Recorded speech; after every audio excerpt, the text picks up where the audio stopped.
Nah ya, Assalamualaikum warahmatullahi wabarakatuh. Waalaikumsalam Eee, warahmatullahi wabarakatuh. Selamat malam Bapak Nanda. Mungkin di sini saya ingin melakukan wawancara dengan Bapak, terkait tentang LK2.1, yaitu adalah, solusi tentang eksplorasi konsep yang saya lakukan pada LK sebelumnya. Di sini saya mendapat 2 permasalahan yang saya kira Bapak bisa menjelaskan atau memberi alternatif solusi terhadap istilahnya permasalahan saya. Yang pertama itu adalah mungkin dari yang pertama dulu lah, peserta didik, minat belajarnya masih rendah. Nah, menurut Bapak itu bagaimana Pak solusinya? Minat belajar peserta didik masih rendah itu kan faktornya banyak ya, Bu. Hmm, Apa ya, kalau saya analisa itu beberapa itu karena, terkait motivasi belajar gitu. Nah, oke. motivasi belajar juga faktor yang menyebabkan juga banyak. Misalnya salah satunya pengetahuan awal siswa yang kurang, atau Oke. dukungan dari ekosistemnya yang kurang. Ekosistem kan banyak ya, Mhm, lingkungan, keluarga, circle pertemanan, dan juga di sekolah gitu. oke, Nah, itu mungkin kalau faktor. misalnya aspek-aspek tersebut bisa disupport dengan baik, itu motivasi belajar itu akan naik. Kemudian yang terkait dengan, minat belajar itu juga akan naik pula seperti itu. Tapi Oke. itu juga bisa di-boosting dari apa, dari guru sendiri. Misalnya guru, memberikan apa ya, mencari model atau metode yang menarik yang bisa menarik, minat, belajar siswa. Salah satu Mhm, contohnya adalah misalnya ya, membawa dunia mereka ke ranah pelajaran misalnya. Misalnya kita bawa media-media tertentu yang kontekstual dengan kehidupan anak-anak muda zaman sekarang ya gitu, medsos dan sebagainya. oke. Itu yang terkait tentang ini ya Pak ya, istilahnya itu solusi kalau memang peserta didik itu minat belajarnya rendah. Nah, satu pertanyaan lagi Pak yang mungkin ingin saya tanyakan. Saya itu kalau di kelas itu punya masalah di mana peserta didik itu sulit mengemukakan pendapat, baik itu dalam hal bertanya maupun juga mungkin, menjawab. Mungkin Bapak punya solusinya terkait, pertanyaan saya ini? Nah, ini juga menarik ya pertanyaannya, dan sebenarnya jadi salah satu apa ya, salah satu hal yang apa ya, yang coba dilihat juga di kurikulum baru ya, kurikulum Merdeka gitu. Mmm, Terutama bagian, diagnostik kelas kayak gitu, atau nanti pas di asesmen formatif ya. Nah, mungkin di bagian awal ya Ibu bisa mencari ini Bu, apa namanya itu, mencari ini dulu, apa namanya itu, mendiagnostik siswa terlebih dahulu. Kan oh dengan masing-masing memberikan assessment peserta didik kan diagnostik ya Pak? Heeh. Iya. ya, asesmen diagnostik itu berbeda-beda gitu, sehingga nanti akan menemukan pola, apa ya, tadi kan, mengemukakan pendapat juga kan berasal dari asesmen juga kan, itu bisa jadi asesmen formatif seperti itu. Mhm. Nah, itu bisa jadi bisa jadi apa ya, semacam pedoman atau acuan ketika akan memberikan, pertanyaan ke siswa tertentu seperti itu. Jangan sampai misal seperti ini Bu, jangan sampai, pertanyaan yang harusnya diberikan kepada siswa yang fasenya tinggi seperti itu, diberikan ke Oh, seperti yang soal model LOTS ya, belajar yang Pak, ya? sifatnya Heeh, soal LOTS seperti itu, gimana? heeh. Oh ya, Pemikiran oh ya, satu lagi, Pak, mungkin antara peserta didik minat belajarnya rendah, mungkin peserta didik yang sulit mengemukakan pendapat, menurut Bapak nih, untuk model pembelajaran antara problem based learning atau project based learning yang cocok untuk, solusi dari permasalahan yang saya hadapi ini, Pak? PBL atau PJBL kalau menurut Bapak? apa ya, dua-duanya tuh punya keunggulan sih menurut saya, tergantung dengan konteks apa namanya itu, mata pelajaran yang apa. Kalau problem kan cenderung lebih ke apa ya, ke proses seperti itu. Sedangkan Mhm. project tuh arahnya tuh ke luaran seperti itu. Sebenarnya kalau saya prefernya ke project ya, ke project karena, project itu selain menghasilkan, tapi maksudnya seperti ini Bu, project itu tuh kan orang fokusnya, guru-guru fokusnya ke produk, Oke, ke ke hasil project. luaran dari apa namanya itu, project itu sendiri. Nah, hal yang agak miss dari project itu adalah bagaimana, proses belajar itu dinilai seperti itu. Mulai dari mana mereka itu merancang apa projectnya, Mhm. pelaksanaan projectnya, sampai kemudian kebanyakan mungkin kan arahnya itu ke gelar karya seperti itu. Nah, itu yang dilupakan. Nah, di kurikulum baru ini kan sebenarnya kan ada ini ya, misalnya ya, mungkin ini relate nggak ini Bu? Misalnya kalau misalnya project based learning yang Ibu maksud tuh salah satunya tuh di project P5 misalnya. Mhm. Ya, di Project W5 ya. Itu kan mm-mm. ada ini apa namanya itu selama ini mungkin banyak misalnya ada sekolah-sekolah yang sudah melaksanakan Project W5. Puncaknya itu ada di gelar karya itu. Oh, Apa ya? Sesuatu yang dirayakannya itu ada di gelar karya itu. Padahal esensinya itu bukan cuma di situ, tapi bagaimana kemudian ketika perancangan dimensi-dimensi apa P5 apa yang dipilih dan benar-benar dikontekstualisasikan di dalam proses project based learning itu. Jadi arahnya ke oke. proses itu baru Hmm. keluaran. Walaupun sebenarnya project juga kan sebenarnya kan nggak harus wah ya. Ya kita tahu lah kemampuan anak-anak SMA dibanding anak-anak kuliah ketika mengerjakan sesuatu yang basisnya project seperti itu. Iya. Tapi yang perlu ditanamkan itu yang dimensinya tadi. Oke, itu saja Kalau saya sih berarti seperti itu.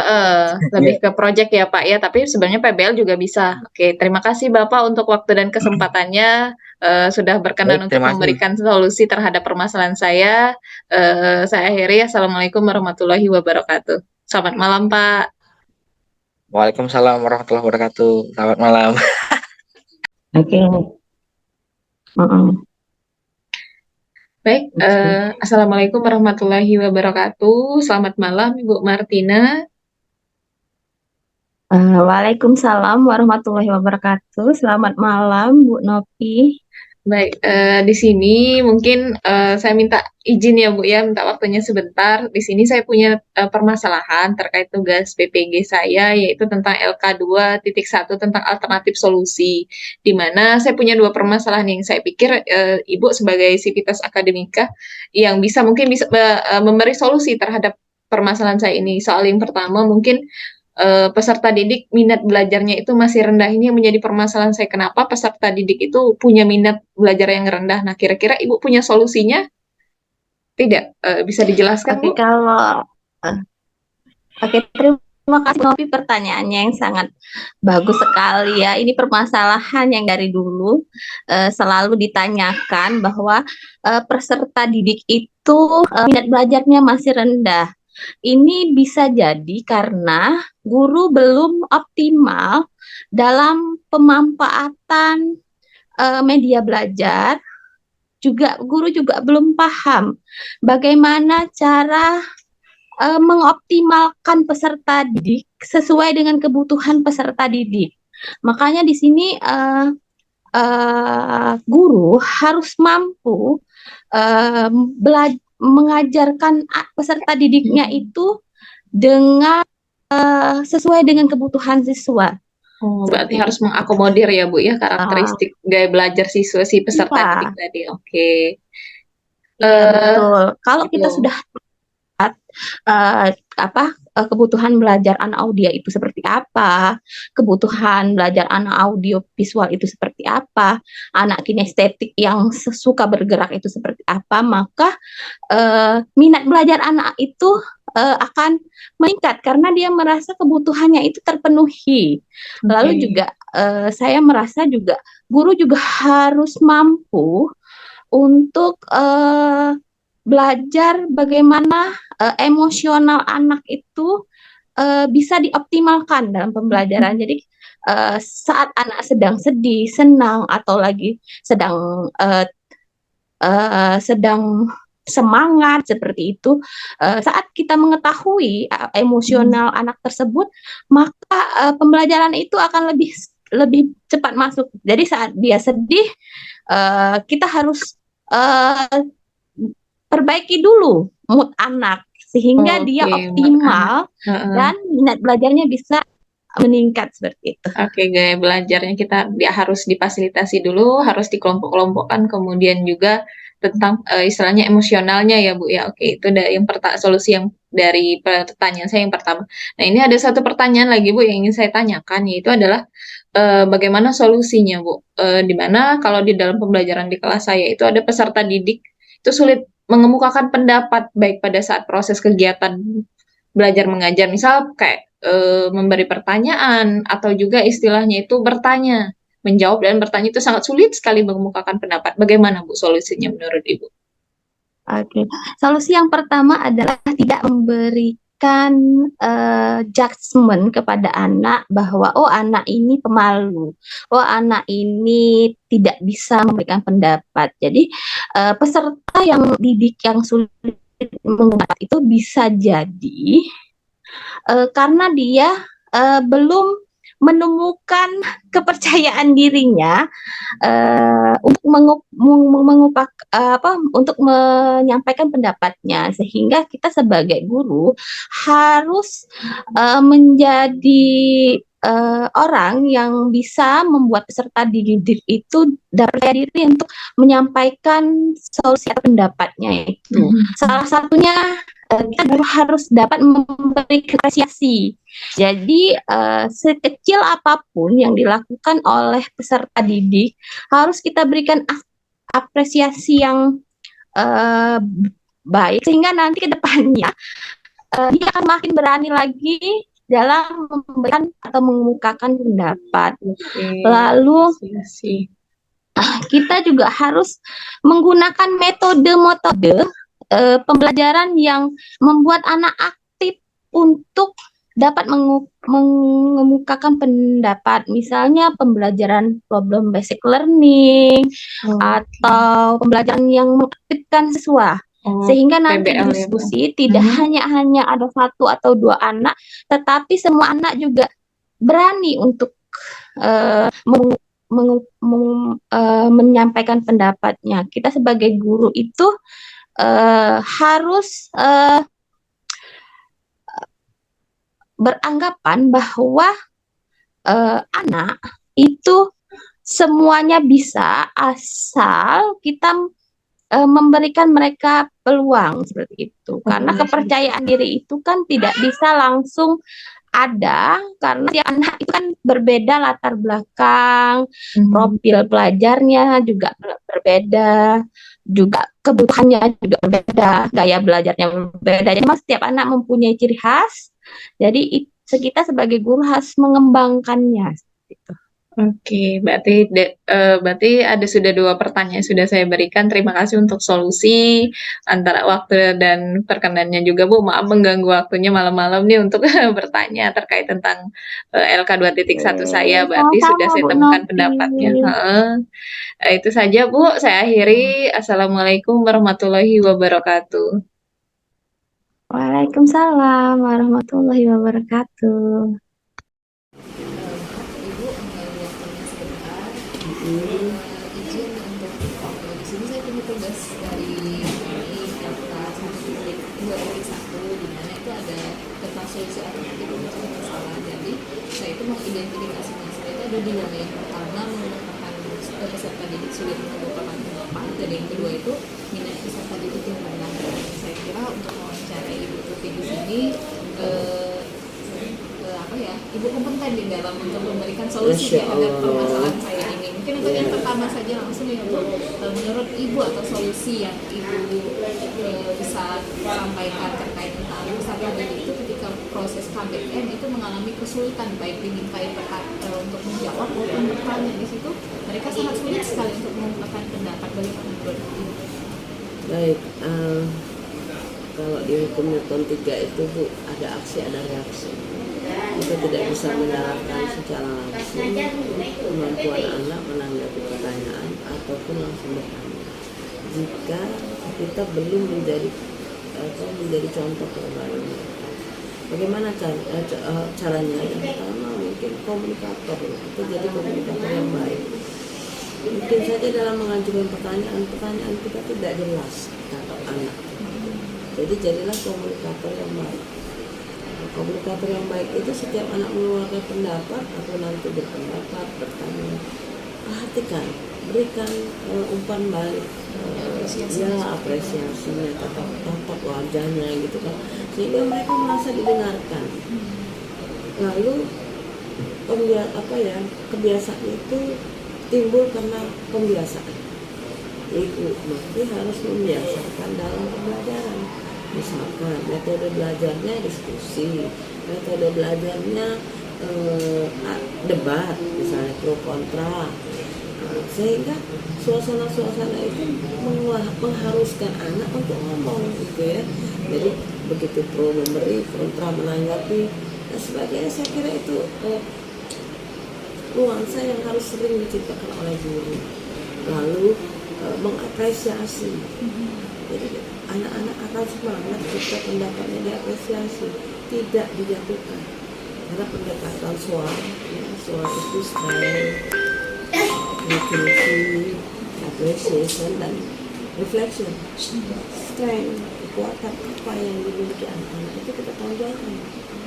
Jadi apa nih kekuatannya? Mereka bisa jadi apa? Gitu ya. Jadi tidak menyudutkan dengan kelemahan, tapi kita mengeluarkan kekuatan. Lalu opportunity, memberi kesempatan. Misalkan kita berbicara tentang pemimpin masa depan. Andaikan kalian diberi kesempatan menjadi pemimpin masa depan, Anda pengen seperti apa? Ya biarkan mereka berdiskusi, mengutarakan pendapat versi mereka. Meskipun kadang-kadang Anda yang lucu misalnya, tapi tidak boleh kita apresiasi dengan kekuatan, dengan kelemahannya. Jangan, tidak boleh. Ada baik, jangan. Ada kok maunya seperti itu. Di Jerman itu kan ada anak-anak yang punya cita-cita pengen jadi pengelap kaca gedung-gedung bertingkat tinggi. Kalau orang tua kita kan selalu masih untuk aku jadi cleaning service, sekolah tinggi-tinggi gitu ya. Nah, maka Indonesia ini ya kita tuh sulit sekali memberikan apresiasi. Jadi selain memberikan kesempatan juga kita mengapresiasi. Lalu yang terakhir adalah refleksi diri kita, juga refleksi anak, sehingga kekuatan itu terbangun, ya, kekuatan untuk mengeluarkan pendapat, kebebasan berserikat, berkumpul, mengatakan pendapat di undang-undang itu terwujud di kelas kita. Jadi dari beberapa tahapan yang terakhir itu refleksi ya Bu ya, untuk pertanyaan.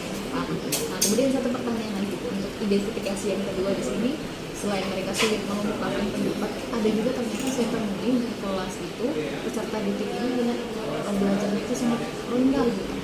Sebenarnya tidak hanya pelajaran sejarah, tapi juga pada mata pelajaran lain. Kira-kira Ibu punya solusinya bagaimana?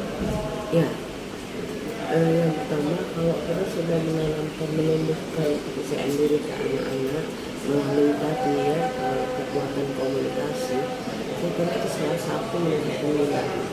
Yang kedua adalah bagaimana kita membuat pembelajaran itu menjadi pakem, pembelajaran aktif, kreatif, efektif, menyenangkan, tambah gembrot, gembira, otentik, gitu ya. Nah, ini kalau pembelajaran sudah dikemas sedemikian rupa pakai pakem gembrot, saya kira anak-anak juga akan menjadi minat belajar, ya. Terus umpan balik kita, setiap PR kita koreksi, kita kasih apresiasi, kita kasih catatan cinta kita ke anak-anak, pasti mereka juga merespon, oh kerjaan saya sudah direspon oleh Bu Novi, sudah dihargai. Nah ini yang membuat anak-anak menjadi lebih berminat belajar. Jadi itu ada dua pertanyaan yang sudah saya mendapatkan solusi dari Ibu. Mungkin itu saja Bu, saya ucapkan terima kasih. Ya, sama-sama Bu Novi, sukses selalu untuk berdua. Assalamualaikum warahmatullahi wabarakatuh. Maaf Bu Lastri mengganggu waktunya sebentar. Mungkin di sini saya punya tugas dari PPG, yaitu terkait tentang LK 1.2 terkait tentang eksplorasi penyebab masalah. Nah di sini saya punya masalah yang mungkin menurut saya Bu Lastri itu punya wewenang untuk menjawab masalah yang saya sedang identifikasi, di mana duduk permasalahannya yaitu adalah peserta didik sulit mengemukakan pendapat pada saat proses kegiatan mengajar ketika di kelas. Menurut Bu Lastri kira-kira apa yang jadi faktor penyebab kesulitan peserta didik ini mengalami istilahnya sulit mengemukakan pendapat? Baik, terima kasih Mas Agus untuk saya diberikan kesempatan menjawab ini. Kalau saya sebagai guru bahasa Indonesia sering mengalami pembelajaran bahasa Indonesia itu mengenai pendapat, baik dengan hal tulis maupun dalam hal tulisan. Anak-anak sering terbentur juga sama sama menemukan pendapat itu dalam proses penelitian.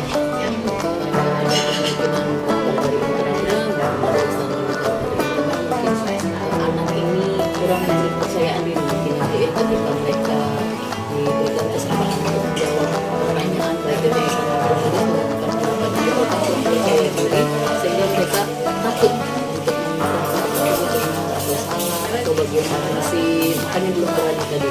Satu lagi mungkin anak-anak ini karena tadi takut, kurang percaya diri, mereka merasa takut salah apa yang mereka jawab sehingga memungkinkan ini apa ya, berpikir itu kalau kita salah-salah di teman-teman sehingga akhirnya semakin membuat dia masih takut dan mereka agak sulit dalam mengungkapkan. Atau juga mereka karena kurang referensi ya, kita mengajak mereka untuk mencari referensi, salah masih juga dengan ketakutan yang sama, mereka takut salah, mereka takut kurang percaya diri sehingga membuat mereka masih ragu untuk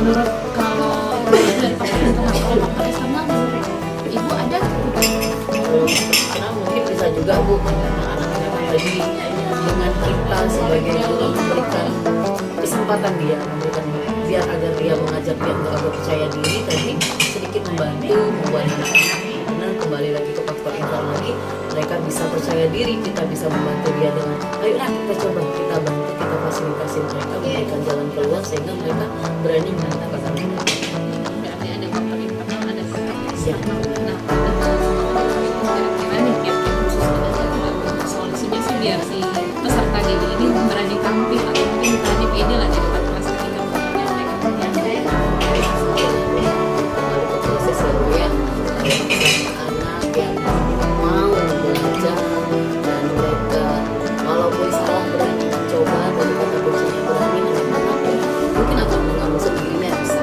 setiap orang yang berani mencoba itu akan bisa proses itu akan mengambil sehingga nanti